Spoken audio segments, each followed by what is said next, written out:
Okay, we're going to continue talking about nouns. After that, at the end of this video, I will say a bit about adjectives and a bit about adverbs. Alright, so we've got our 4 rules so far. Let me just add a quick 5th one, quite an easy one. Nouns after preposition. So if you see a preposition and then the gap, it means it's going to be a noun. I'll just give you a quick example of that. Preposition there, noun there. Preposition there, noun there. Preposition, preposition. So it's not only prepositions. I mean, you can have something like that to produce, and that's also a noun. But if you see a preposition, then you know there's going to be a noun there. All right, quick, easy rule. Now let's move on to something more substantial. Sometimes you get words before a noun, and that means that noun must be a plural, must have an S. For example, certain, various, a range of, many, of course, a lot of, no, not a lot of, be careful, a lot of can be uncountable, a few. Let me just show you some examples. Right, here's our flying tortoises, and number 12 was introduced by the word various. If you see various before a word, that means that must be plural countable. You can't have various water, various coffee. Can't have uncountables there. You can't have various dog. Can't be single. Only plural countable. One more example. This is bring back the big cats, Cambridge 12.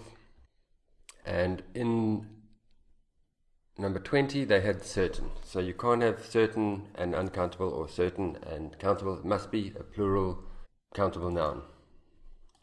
Alright, so various and certain. There are many others. You do need to be careful because some of these things, these modifiers that introduce a noun or describe a noun, you can use them with uncountable as well. So use these. Here's a couple more. Numerous, different is another one. If you find one and you aren't sure whether it can be used with uncountable or only with plurals, then ask me in the comments and I'll answer very quickly. Right, great. Next rule, and this is probably the most important rule from this section, from this video. Look at the words around the noun. Very often you can see it's not really grammar, it's not really a rule of grammar, it's more just like common sense. Let me give you an example of what I'm saying. In History of Glass, look at that one over there. This is the whole noun phrase, the sharp points of their something. Now, this is a plural countable, this is plural countable, so it probably means that that's going to be plural countable. Grammatically, not necessarily. It's possible to put uncountable there. But all of these people had something, many things which had sharp points, so it has to be countable. Again, this is not hard rules of grammar. It's just if you practice this and develop a feeling for what should be countable, what shouldn't, what should be plural, what shouldn't. Again, if we go back to the tortoise one, the ships were used by. So the ships, plural, were used by. Was it used by one person? It's doubtful. It's possible, grammatically it's possible, but common sense says that this is going to be a plural countable. Probably this one as well. The tortoises were hunted by. Was it hunted by one thing or many things? Probably many things. On islands. And again, this one is slightly different. It is this apostrophe. This means this is a plural word. And something belongs to the tortoises. It belongs to all of the tortoises. So it's not going to be one thing. It could be uncountable, but it's probably going to be plural countable. Again, this is not grammar. This is more just get a feeling for it. In UK companies, the last one, you must accept the views of, probably some kind of, this is opinions of, and that's going to be people, countable. So you will want an S there. Okay, there are many examples that I can show you. I don't want to take too much time, but look at the other words around the noun, really, and just think about it. Use your common sense. Right, next rule, not so much a rule, again, just looking at the meaning and trying to guess what type of word you're looking for, this is not grammar. Not when you're looking for people. It just helps you a little bit to narrow things down. For example, let's go back to tortoise.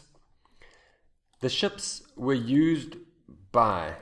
Now, only people use ships. Animals don't use ships. You can put an animal on a ship, but the animal doesn't use the ship. So this must be people. Be careful though. Hunted by. In this case it was people, but remember animals can also hunt.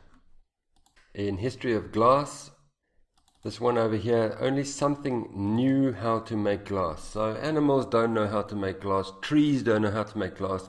It must be some kind of people that you're looking for here. And in the what's the purpose of gaining knowledge? They will become. So they is the undergraduates. So they will become, and then, well, this is not people, it's a name of a job, but it will be a plural countable, and it will be the name of some kind of job. But it's a type of person, like doctors or engineers or something like that. Plural countable again. Alright, so that's pretty much everything I've got to say about nouns. Let's move on to a little bit about adjectives and adverbs. Okay, let's talk about adjectives. It's not very common that the answer is an adjective, but it does happen. And remember, every single mark counts. So you want to recognize them when they come up. Now, the grammar rules are that there are two basic uses for adjectives. One is before a noun, and the other is after the verb to be. So, for example, let's just do an easy example. You can say a big tree, or you can say the tree is big. And that's all you really need to know. Let's look at some examples just to show you. Here is cork.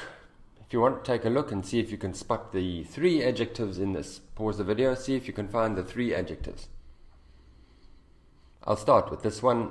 Of course, we have the word and a noun over there, so that must be an adjective.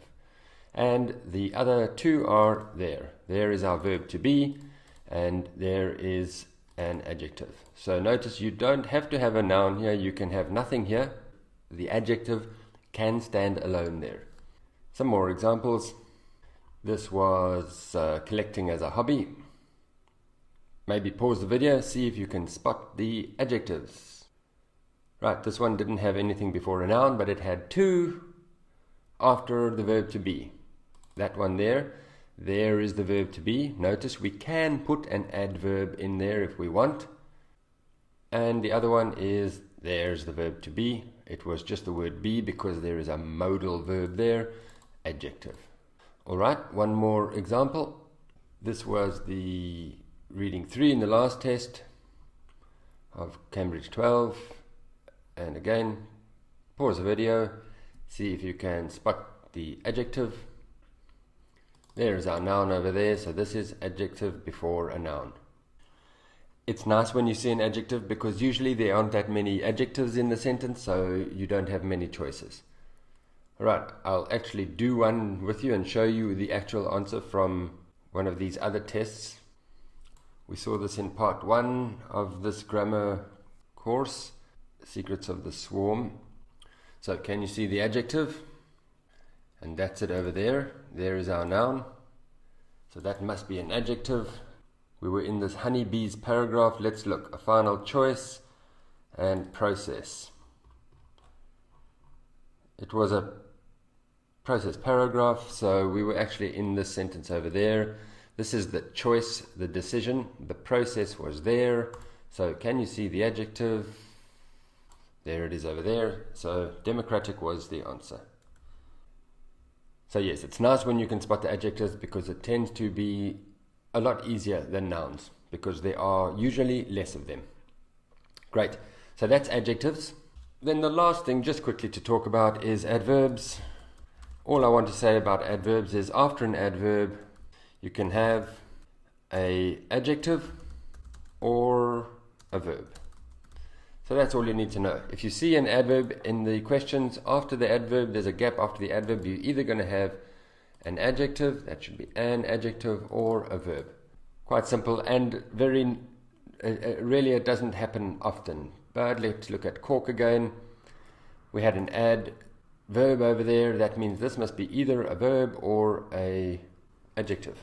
But actually what is happening here is that they've left out a word that should be, if they were doing it in full English, that would be are easily and then your adjective.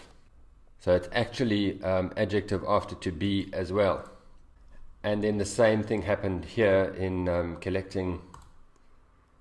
There's the add verb, but as I said before, this was an adjective because adjective after the verb to be. Right, and that's all for that. I'll just do a little bit more here. This slightly more advanced grammar. It's not only the verb to be. It can be some other verbs, but very few. All you really need to remember maybe is after become as well. I become hungry, I become angry, or feel. I feel hungry. I feel hungry, I feel angry. But really, most of the time it's going to be after to be. Great, that's all the grammar that you need for gapfuls. One last thing, if you want some good practice with this, especially with the plurals thing, go to this reading. This is in Cambridge 11, Test 1, Passage 2. And go and do there's a nice diagram there. And there's quite a few of these, the grammar will help you. So see if you can find which ones. All right, great.